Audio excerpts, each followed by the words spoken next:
What's happening, y'all? Southwest Ant Channel bringing you a quick update. Lots changed, so let's get right into this. We'll start off with this colony. This colony was in the discus from Tar Heel ants, and now they're in the 4x8 nucleus, so they're doing really good. They have tons and tons of brood here. Let's zoom in real quick and get some focus going. This is some high quality editing I do here. So Formica species, I believe all my ants are. Tons of brood here, tons of brood in this chamber. Trash site here all the way at the bottom, which is probably what they do naturally, so that's probably why it's down there.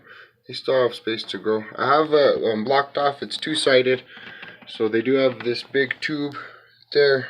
They're got that filled. I'm pretty sure the queen's in there, and then got brood in there too, and that's filled with ants all the way 4 inches the diameter all the way to the cotton bud at the other end. So they're doing pretty good. I'm pretty sure this was the biggest colony. So if anyone out there wants to know how the nucleus did, or discus, for Formica here in the mountain desert, they did pretty good. So in my opinion, this is my biggest colony. They do good. I gave them some crickets the other day, and they just they decimated them. There's bits of crickets all over the nest. So this colony is doing really good. So another colony with a new nest. This colony was in the fortress, this one here, and they built that bridge.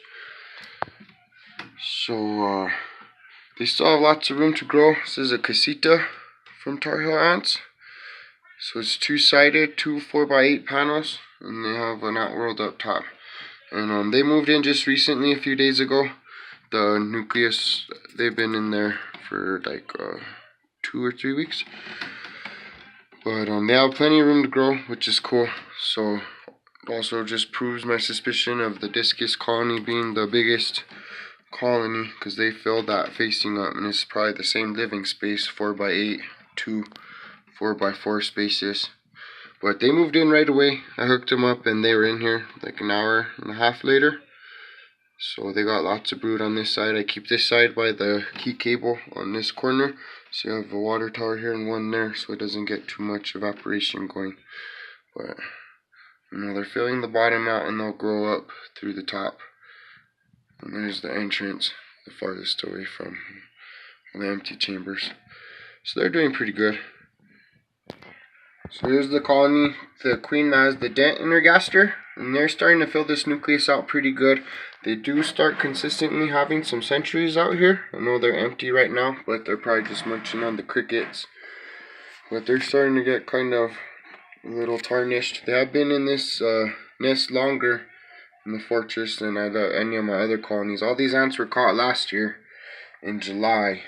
We're supposed to get some rain next weekend, so hopefully get some queens out of that.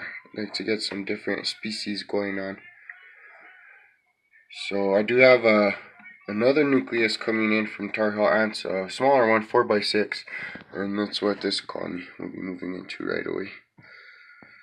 So hopefully get some rain next weekend. Got some new starting nests to start some colonies out. I really excited for this year. All these ants are going to be a year old soon, so they're kicking butt.